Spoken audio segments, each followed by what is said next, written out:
मंचावर बसलेले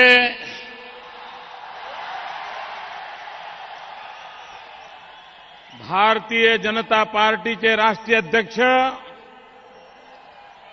आदरणीय राजनाथ सिंह जी,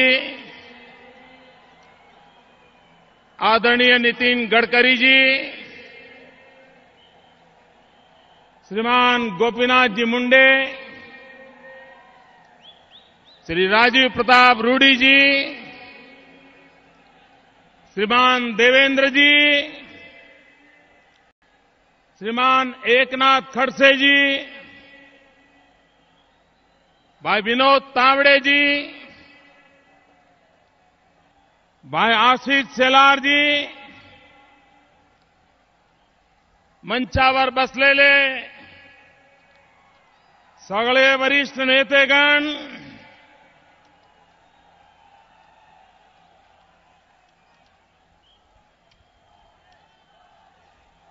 छत्रपति शिवराय,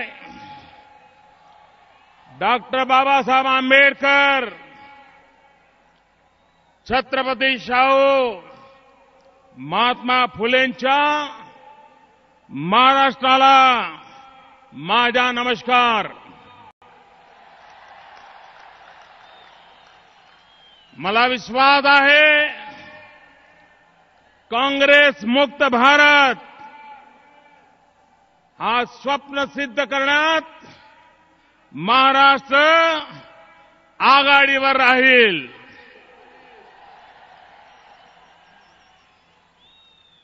भाइयों बहनों,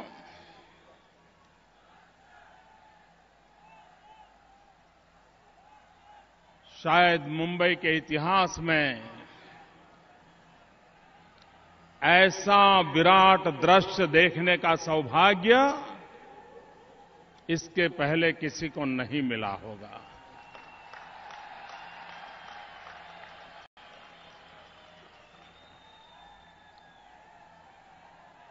जहां तक नजर पहुंच रही है, माथे ही माथे नजर आ रहे हैं.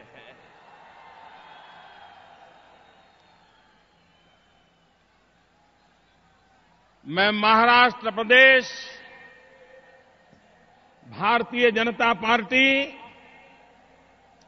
मुंबई प्रदेश भारतीय जनता पार्टी, उन सभी कार्यकर्ताओं को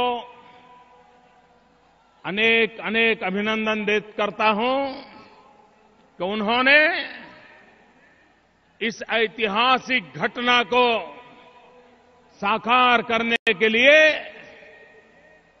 जी जान से कोशिश की, सफलता पाई और एक अभूतपूर्व विश्वास के साथ परिवर्तन का संकल्प लेकर के यहां से लाखों लोग महाराष्ट्र की गली गली में पहुंचेंगे, ऐसा मेरा पूरा विश्वास है.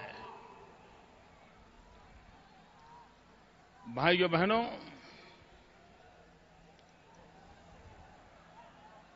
हम गुजरात वालों के लिए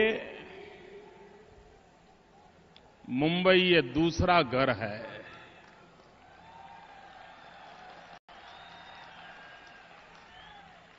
और मैं तो हमेशा अनुभव करता हूं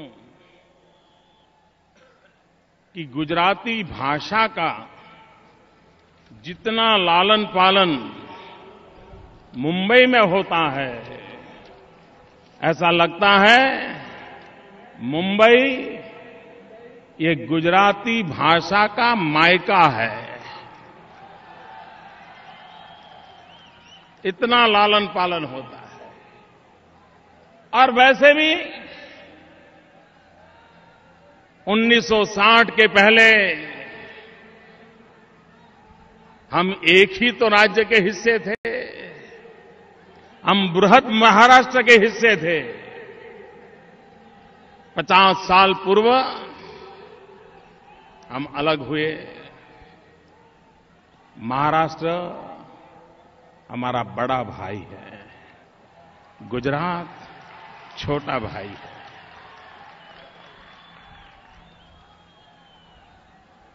लेकिन भाइयों बहनों, जब गुजरात अलग हुआ तब ये चर्चा होती थी कि ये राज्य प्रगति कैसे करेगा। पानी नहीं है,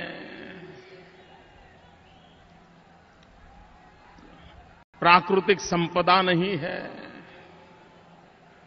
उद्योग नहीं है और इतना बड़ा रेगिस्तान है, उधर पाकिस्तान है,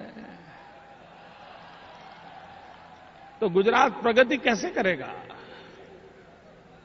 लेकिन भाइयों बहनों, जब हम अलग हुए तब कुछ नहीं था, लेकिन आज गुजरात ने विकास की नई ऊंचाइयों को पार करके सामान्य मानवी का भला हो सकता है, सामान्य मानवी का कल्याण हो सकता है, परिस्थितियां पलटी जा सकती हैं, ये सिद्ध कर दिया है। भाइयों बहनों, मैं जरा गुजरात और महाराष्ट्र की तरफ नजर कर रहा था और शायद मीडिया के मित्रों का भी कभी इस बात पर ध्यान नहीं गया होगा, मेरा भी नहीं गया था, कल ही मेरे ध्यान में ये बात आई। गुजरात ने भी 1 मई को 1960 को एक स्वतंत्र राज्य के रूप में यात्रा शुरू की थी।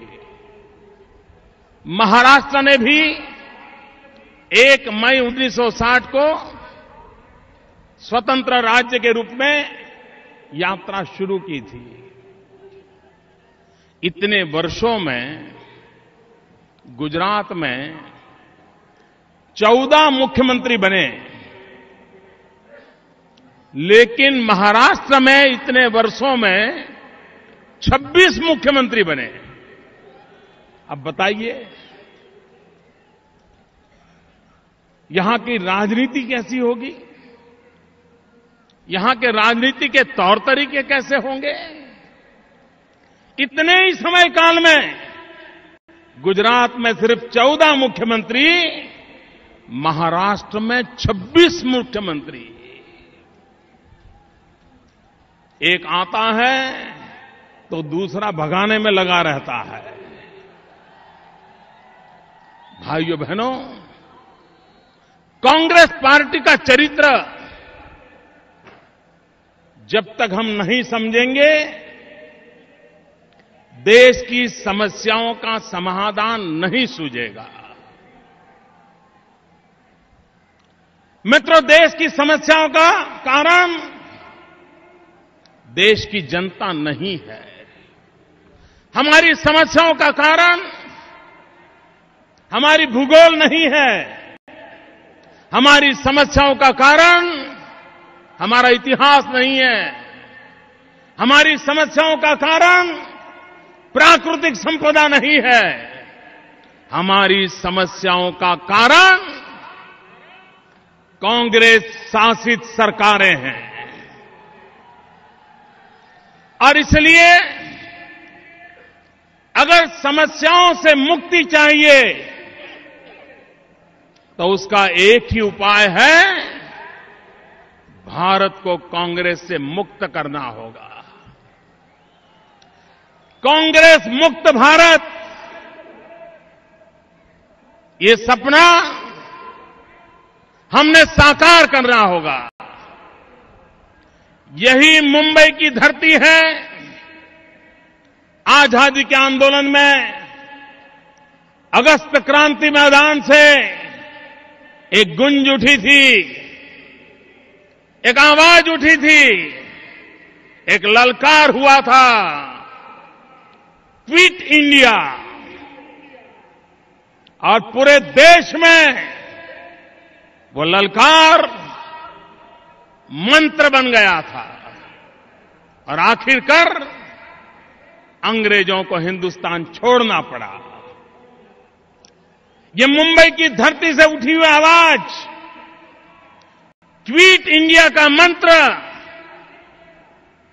भारत को आजादी दिला गया। भाइयों बहनों, उसी मुंबई की धरती से फिर एक बार आवाज उठनी चाहिए, कांग्रेस फ्री इंडिया। जिस धरती ने क्विट इंडिया का नारा दिया था, वो ही धरती ललकार रही है, कांग्रेस फ्री इंडिया, कांग्रेस मुक्त भारत। भाइयों बहनों, कांग्रेस वोट बैंक की राजनीति में डूबी हुई है और वोट बैंक की राजनीति के लिए समाज को तोड़ते रहना, डिवाइड एंड रूल, ये कांग्रेस की विशेषता रही है। और अंग्रेजों के सामने लड़ते लड़ते कांग्रेस उनसे ये सीख लिया है, डिवाइड एंड रूल। देश आजाद हुआ तो देश का बंटवारा करके भारत मां के 3 टुकड़े कर दिए। आजाद हिंदुस्तान को एक तरफ सरदार पटेल ने एक किया, चारों तरफ एकता का मंत्र गूंजा, और दूसरी तरफ भाषावार प्रांत रचना के नाम पर कांग्रेस ने देश में भाई से भाई को लड़ाने का बीज बो दिया। गांव को शहर से लड़ाओ, शहर को गांव से लड़ाओ, नदियों के लिए लड़ो, पानी के लिए मरो। आज भी देश में कोई प्रदेश ऐसा नहीं है कि जहां पानी के बंटवारे को लेकर के 50-50 साल से लड़ाई न होती हो। और दिल्ली में बैठी हुई कांग्रेस सरकार को, महाराष्ट्र में बैठी हुई कांग्रेस सरकार को भाई को भाई से लड़ाने में, गांव से गांव को लड़ाने में, जाति बिरादियों को लड़ाने में, पंथ और संप्रदायों के बीच झगड़ा कराने में उनकी वोट बैंक की राजनीति सुरक्षित रहती है। और इसलिए कांग्रेस पार्टी वोट बैंक की राजनीति में डूबी हुई है। भाइयों बहनों, जब तक वोट बैंक की राजनीति से हम देश को मुक्त नहीं कराएंगे और देश को विकास की राजनीति के रास्ते पर नहीं ले जाएंगे, देश की समस्याओं का समाधान नहीं होगा। भाइयों बहनों, भारतीय जनता पार्टी ने अपनी आर्थिक नीतियों के द्वारा, अपने राजनीतिक दर्शन के द्वारा, अपनी कार्य संस्कृति के द्वारा ये सिद्ध कर दिया है कि भारतीय जनता पार्टी विकास के मंत्र को समर्पित है, विकास की राजनीति को समर्पित है। और विकास के बिना देश के गरीबों का, देश के गांव का, देश के दलितों का, पीड़ितों का, शोषितों का कल्याण नहीं होगा। हमारे बगल में मध्य प्रदेश है। अगर मैं गुजरात की चर्चा करूं तो कुछ लोगों के पेट में दर्द होना शुरू हो जाता है, इसलिए मैं गुजरात की चर्चा करना नहीं चाहता हूं। मैं आज मध्य प्रदेश की चर्चा करना चाहता हूं। मध्य प्रदेश बीमारू राज्य माना जाता था। कांग्रेस पार्टी के शासन ने मध्य प्रदेश को बीमारू राज्य बना दिया था, लेकिन शिवराज सिंह के नेतृत्व में भारतीय जनता पार्टी ने विकास की यात्रा को आगे बढ़ाया। आज मध्य प्रदेश बीमारू राज्य के कलंक से मुक्त हो गया। भाइयों बहनों, मध्य प्रदेश में खेती के क्षेत्र में, कृषि के क्षेत्र में कोई ज्यादा प्रगति नहीं होती थी, लेकिन शिवराज जी की सरकार ने, भाजपा की मध्य प्रदेश की सरकार ने सिंचाई के काम को बल दिया। अधिकतम भूमि में इरिगेशन के लिए धन खर्च किया।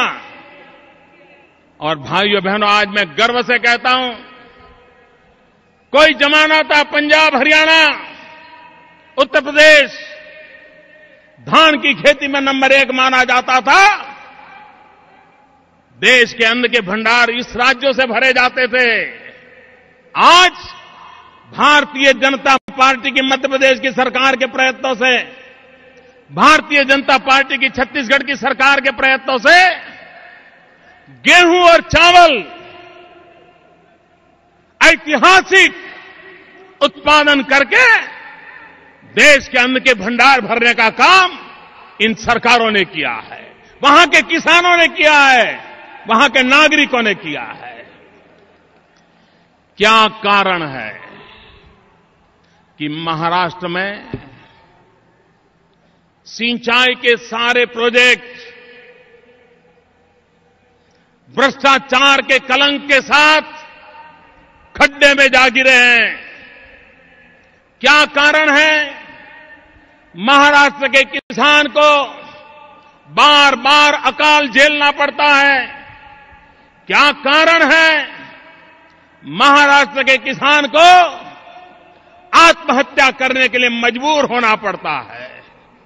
भाइयों बहनों, भारतीय जनता पार्टी की सरकार होती, विकास का मंत्र होता, तो आज महाराष्ट्र के गांवों की जो दुर्दशा है, आज महाराष्ट्र के किसानों की जो दुर्दशा है, महाराष्ट्र में हजारों किसानों को आत्महत्या करने के लिए मजबूर होना पड़ा है, मैं विश्वास दिलाने आया हूं, वो दिन कभी भाजपा के राज में नहीं आते। मेरा किसान सुखी होता, संपन्न होता। लेकिन भाइयों बहनों, कांग्रेस पार्टी को विकास की राजनीति में विश्वास नहीं है। और मैं तो हैरान हूं, सरकार कांग्रेस चला रही है, दिल्ली में सरकार कांग्रेस की है, कांग्रेस के नेता सरकार में हो न हो उन्हीं के इशारे पर सारे काम होते हैं। लेकिन वही लोग जब भाषण करते हैं तो ऐसा लगता है वो किसी और की सरकार के लिए बोल रहे हैं, किसी और देश के लिए बोल रहे हैं। मैं कल कांग्रेस के एक बड़े नेता के भाषण को मैंने सुना और वो भ्रष्टाचार के खिलाफ भाषण दे रहे थे। इनकी हिम्मत तो देखो साहब।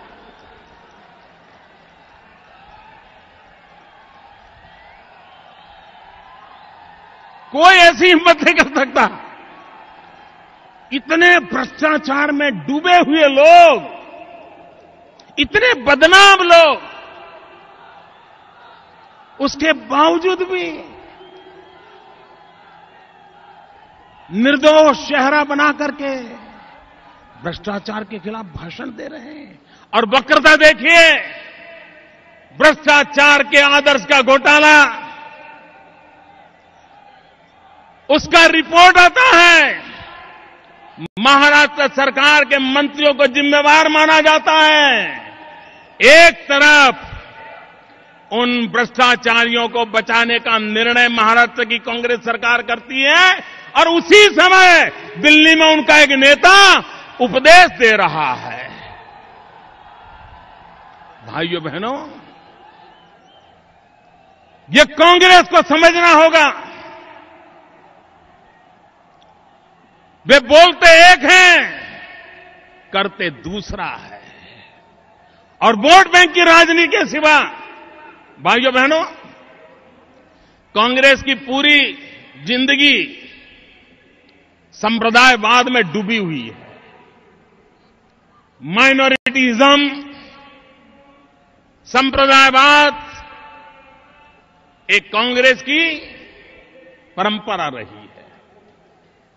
डॉक्टर मनमोहन सिंह जी की सरकार ने जहां मुस्लिम अधिक हो ऐसे 90 जिले छांटे पूरे देश में से, और उनकी भलाई के लिए बड़ी बड़ी योजनाएं घोषित की, बड़ा बजट घोषित किया। हिंदुस्तान के मुसलमान भाइयों को लगने लगा कि चलो अब कुछ भला होगा।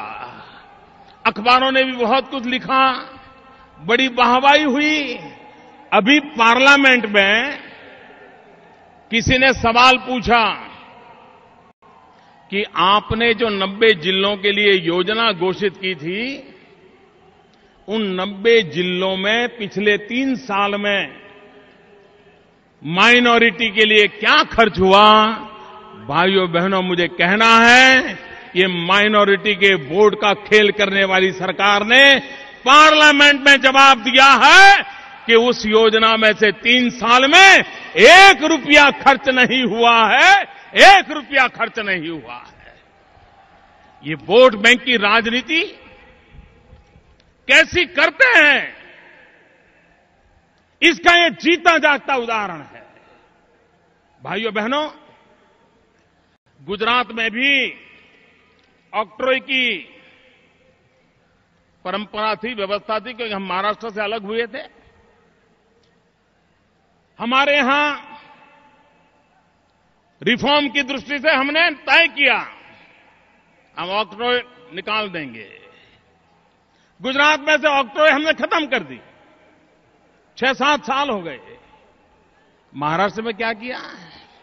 महाराष्ट्र में ऑक्ट्रॉय खत्म करने के नाम पर लोकल बॉडी टैक्स लगाया, एलबीटी।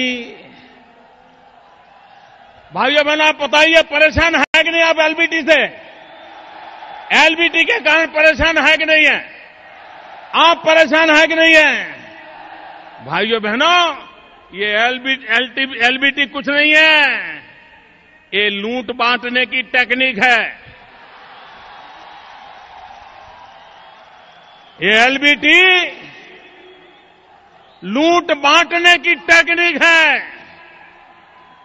भाइयों बहनों,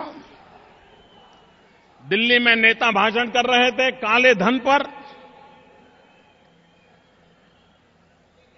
कोई मुझे बताए भाई, सरकार उनकी है, काला धन रोकने की जिम्मेवारी उनकी है कि नहीं है? जरा पूरी ताकत से बोलो ना, ये काला धन रोकने की जिम्मेवारी उनकी है कि नहीं है? हिंदुस्तान के किसी भी नागरिक को पूछिए, उसको किसी भी विषय का ज्यादा ज्ञान हो या ना हो, लेकिन उसको इस बात का पता है कि हिंदुस्तान में जो चोर लुटेरे लोग हैं, जो काला धन जमा करते हैं, वो काला धन कहां रखते हैं भाई? जरा बताइए, काला धन कहां रखते हैं? काला धन कहां रखते हैं? काला धन कहां रखते हैं? हिंदुस्तान के बच्चों को पता है कि भारत को लूटने वाले ये चोर लुटेरे काला धन स्विस बैंक में जमा करते हैं। करते हैं कि नहीं करते भाइयों? करते हैं कि नहीं करते हैं? वो धन वापस लाना चाहिए, नहीं लाना चाहिए? वो लुटेरों ने लुटा हुआ धन गरीब के काम आना चाहिए कि नहीं आना चाहिए? वो धन गरीब के लिए खर्च करना चाहिए कि नहीं करना चाहिए? गांव गरीब किसान के लिए वो रुपया लगना चाहिए कि नहीं लगना चाहिए? भारतीय जनता पार्टी के सभी एमपी ने आडवाणी जी के नेतृत्व में लिख करके दिया कि भाजपा के एक भी नेता का एक नया पैसा किसी भी विदेशी बैंक में नहीं है, लिख करके दिया।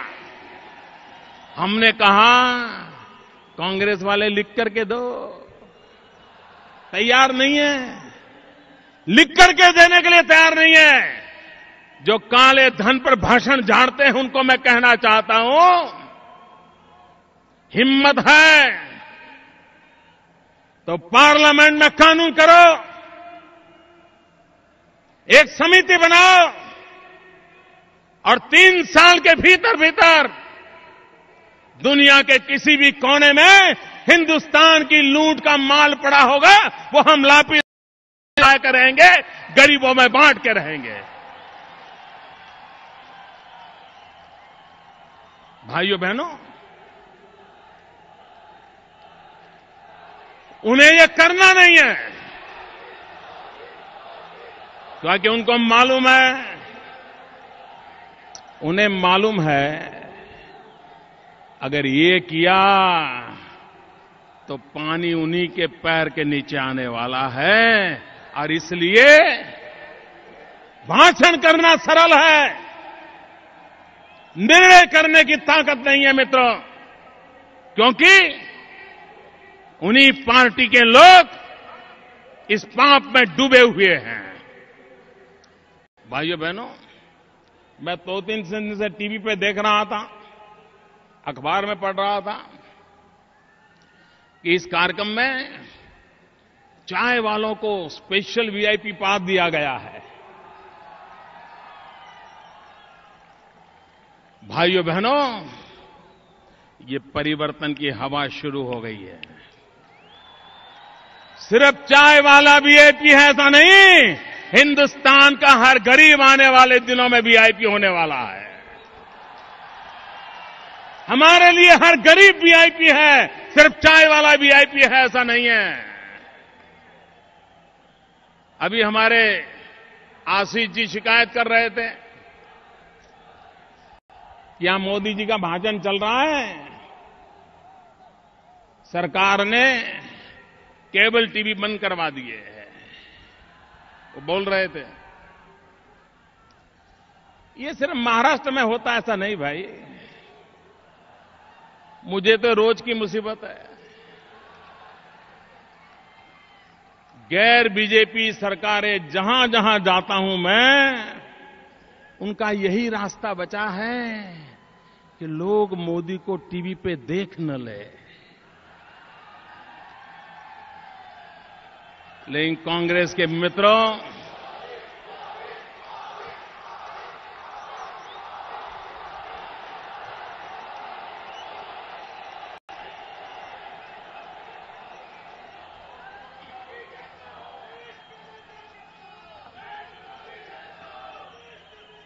कांग्रेस के मित्रों, कान खोल करके सुन लो।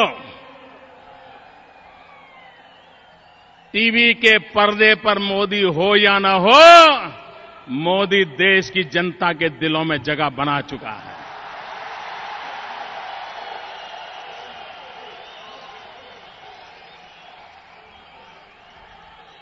कांग्रेस के मित्र, आप टीवी पर तो ताला लगा सकते हो, देशवासियों के दिल पे ताला नहीं लगा सकते हो।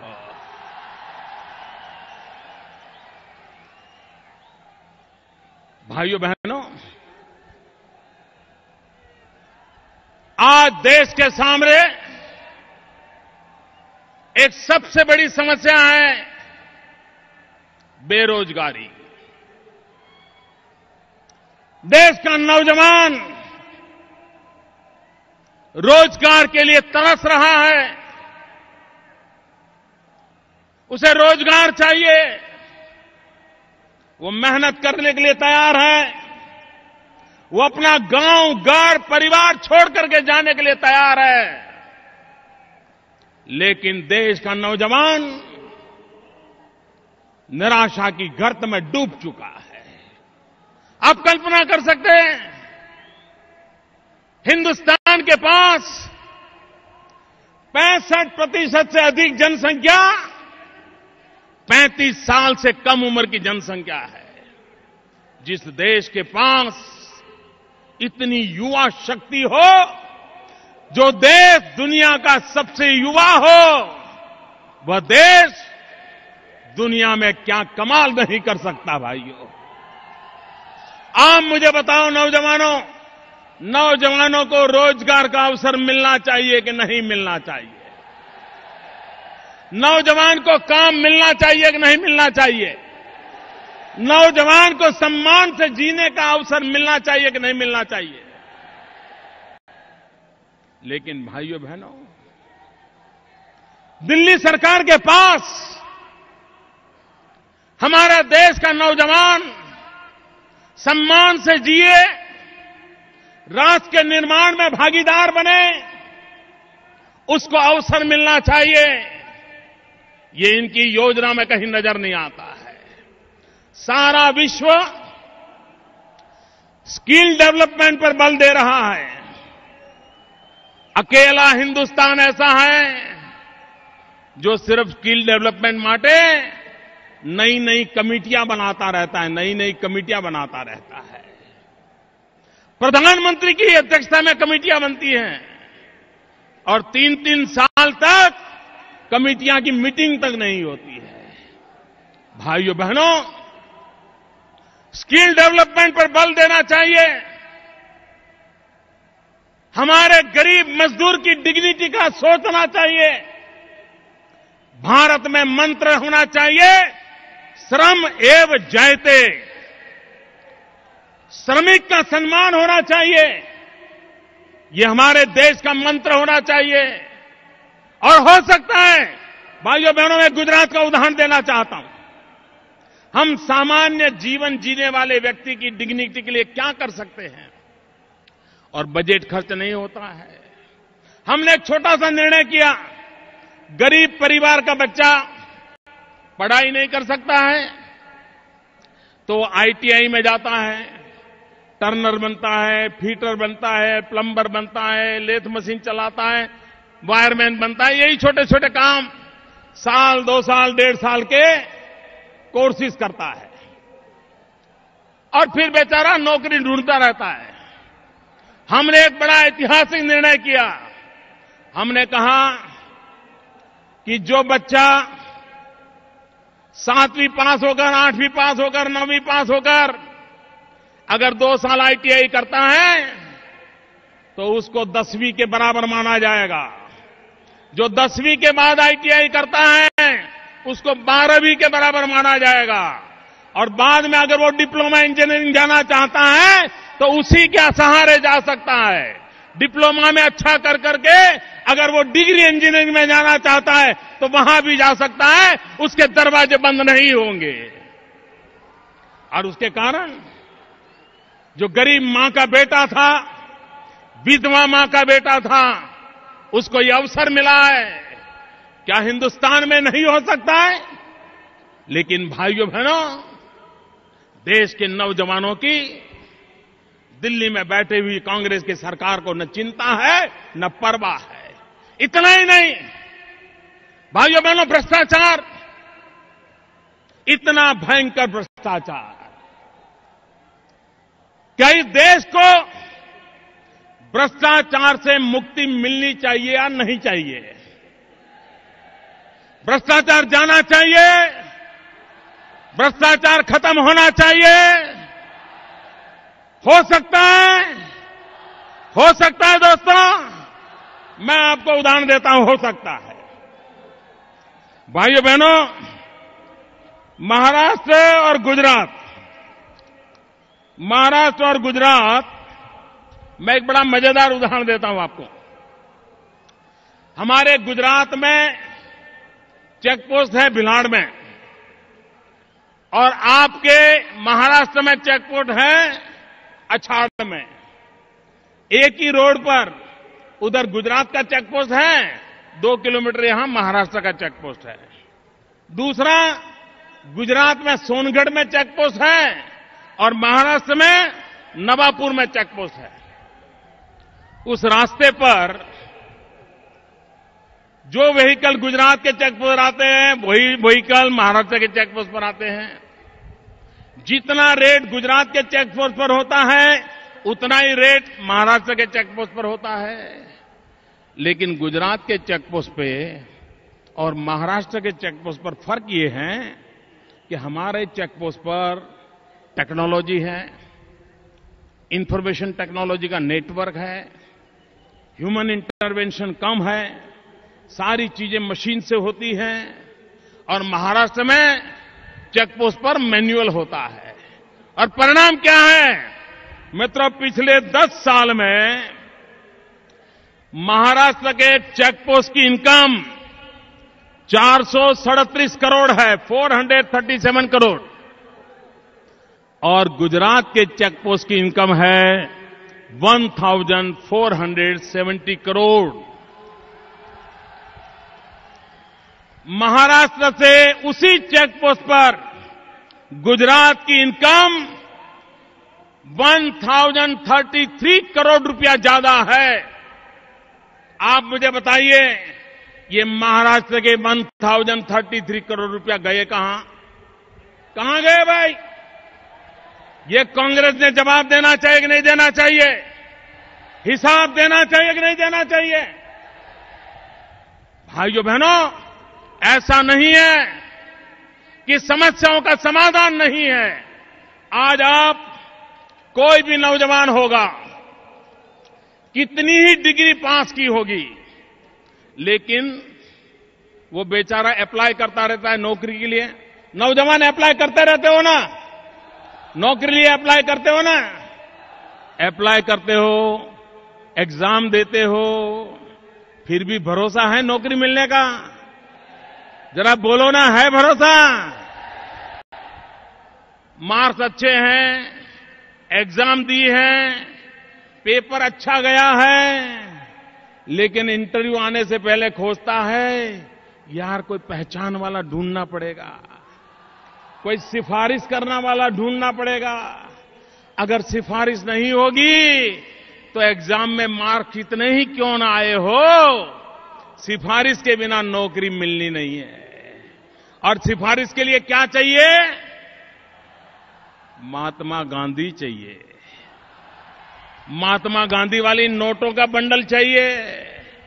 महात्मा गांधी की तस्वीर वाली नोटों का बंडल नहीं है तो इंटरव्यू में कुछ नहीं होता है। यह हालत है कि नहीं मित्रों? यह हालत है कि नहीं?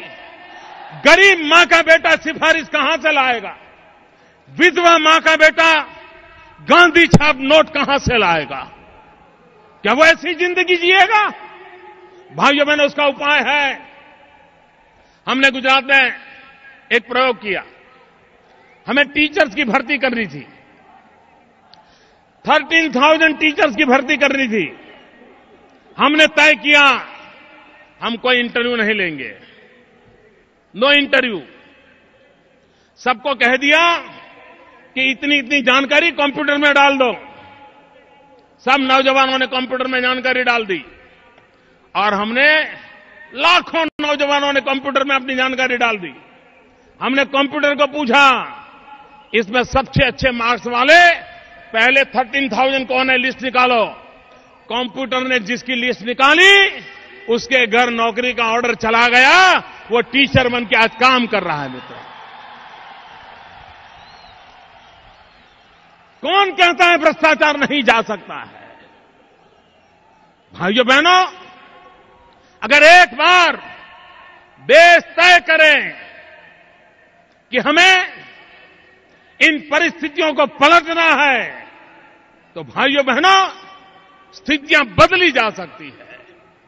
यहां महाराष्ट्र में आपको 24 घंटे बिजली मिलती है भैया? जरा बोलो तो। गांव में बिजली आती है? नहीं आती है ना? आपके पड़ोस में गुजरात में 365 दिन 24 घंटे बिजली मिलती है, 24 घंटे बिजली मिलती है। मैं कभी बाय रोड सापुतारा से कभी शिरडी गया, कभी नासिक गया, तो रास्ते में जो गांव के बोर्ड लगे रहते थे, तो मैंने एक बार पूछा, मैंने कहा भाई अब ये गांव महाराष्ट्र का है, गुजरात का पता कैसे चलता है? सारे बोर्ड एक जैसे हैं। तो मुझे लोगों ने कहा साहब इसके लिए बोर्ड देखने की जरूरत नहीं है, जिस गांव में अंधेरा है वो महाराष्ट्र है, जिस गांव में उजाला है वो गुजरात है। क्यों भाइयों? और उसका कारण है इनकी नीतियां जिम्मेवार है। भाइयों बहनों, आपको मालूम होगा एक सरदार सरोवर डैम गुजरात में बना है नर्मदा नदी के ऊपर। उस डैम में बिजली भी पैदा हो रही है और उस बिजली का कुछ हिस्सा महाराष्ट्र के अभी अधिकार है। जितनी ज्यादा बिजली पैदा होगी इतनी ज्यादा बिजली महाराष्ट्र को मिलेगी। लेकिन बिजली पैदा करने के लिए पानी चाहिए। अब सरदार सरोवर डैम पर सारा कंस्ट्रक्शन हो चुका है, गेट लगाना बाकी है, सिर्फ गेट लगाना। 5 साल हो गए। दिल्ली की कांग्रेस की सरकार राजनीतिक कारणों से गेट खड़े करने की परमिशन नहीं देती है। हमने कहा साहब गेट लगाने दीजिए। मैंने प्रधानमंत्री को कहा कि गेट लगाने दीजिए। अगर आपको लगता है कि पानी भरने से पीछे किसी गांव को परेशानी हो रही है तो दरवाजा बंद नहीं करेंगे, पानी को जाने देंगे, लेकिन लगाने तो दो, क्योंकि वो गेट इतने बड़े हैं कि लगाने में भी 3 साल लग जाएंगे। गेट तैयार पड़े हैं, 6 साल से परमिशन नहीं मिल रही है। अगर भाइयों बहनों मुझे वो गेट लगाने की दिल्ली की सरकार परमिशन दे दे और आपके यहां के महाराष्ट्र के मुख्यमंत्री को आप बताइए, उन पर दबाव डालिए, वो दिल्ली की कांग्रेस सरकार को दबाएं, और अगर सरदार सरोवर डैम पर गेट लग जाएं तो महाराष्ट्र को मुफ्त में हर वर्ष 400 करोड़ रुपए की बिजली मिल सकती है। 400 करोड़ रुपए की। अब आप देखिए, हम देने के लिए तैयार हैं, इनको लेने की फुर्सत नहीं है, लेने की फुर्सत नहीं है। भाइयों बहनों, अगर हम चाहते हैं कि विकास करना है भाइयों, तो विकास हो सकता है। भाइयों बहनों, देश के सामने सबसे बड़ी समस्या है गुड गवर्नेंस। स्वराज्य मिला, सुराज्य नहीं मिला, सुशासन नहीं मिला। इसी महाराष्ट्र की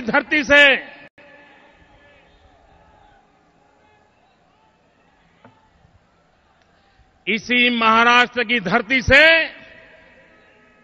लोकमान्य तिलक ने एक मंत्र दिया था, स्वराज मेरा जन्मसिद्ध अधिकार है। भाइयों बहनों, स्वराज मेरा जन्मसिद्ध अधिकार लेकर के देश लड़ता रहा, स्वराज मिला। आज समय की मांग है, हम सब ललकार करें कि स्वराज्य ये मेरा जन्मसिद्ध अधिकार है। आजादी के पहले स्वराज्य हमारा जन्मसिद्ध अधिकार था, आजादी के बाद सुराज्य हमारा जन्मसिद्ध अधिकार है। आज सारी समस्याओं की जड़ में हमारा बैड गवर्नेंस है। और भाइयों बहनों, शरीर कितना ही स्वस्थ क्यों न हो, कितना ही मजबूत दिखता क्यों न हो, वजन अच्छा हो, ऊंचाई अच्छी हो, नींद अच्छी आती हो, सांस ठीक हो, सब ठीक हो, लेकिन एक बार अगर डायबिटीज हो जाए तो दिखने में तो कोई फर्क नहीं पड़ता है, लेकिन बारी बारी से सैकड़ों बीमारियों का वो घर बन जाती है।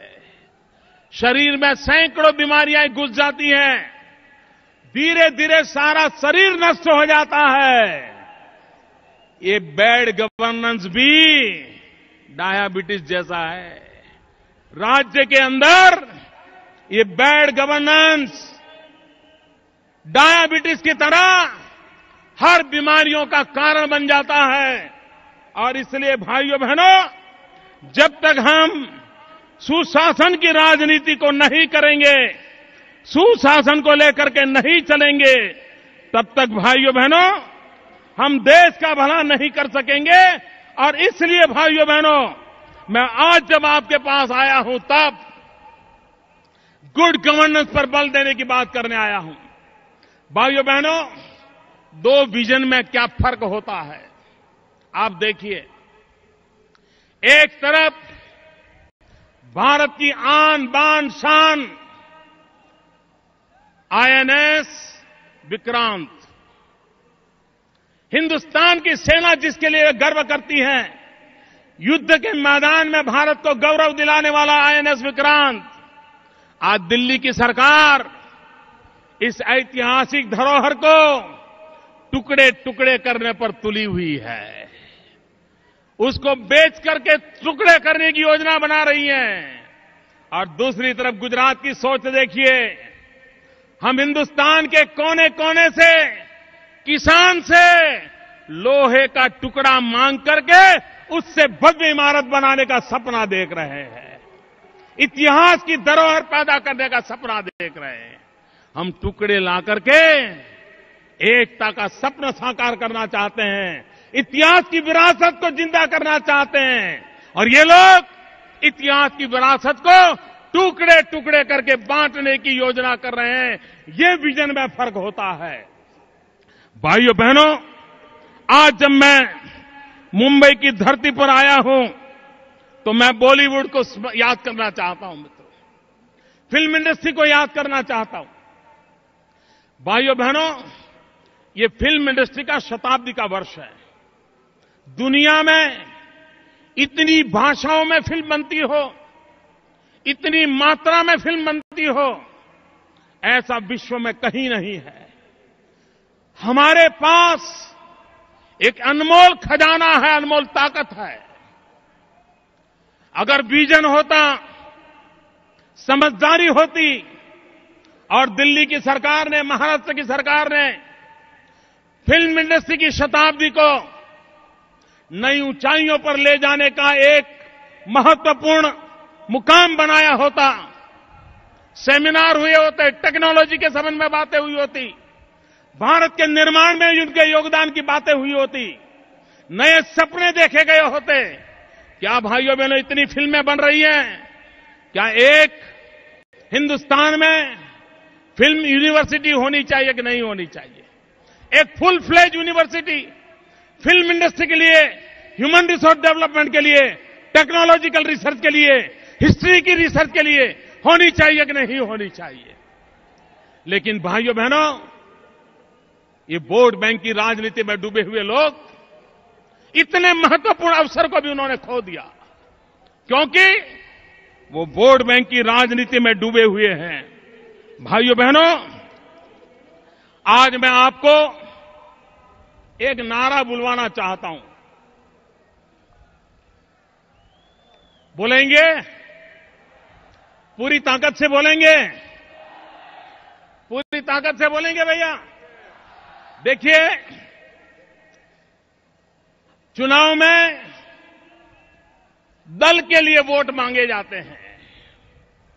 इतने सारे चुनाव हुए देश में, दल के लिए वोट मांगे गए हैं। लेकिन मैं चाहता हूं 2014 के चुनाव में दल के लिए वोट न मांगा जाए, देश के लिए वोट मांगा जाए।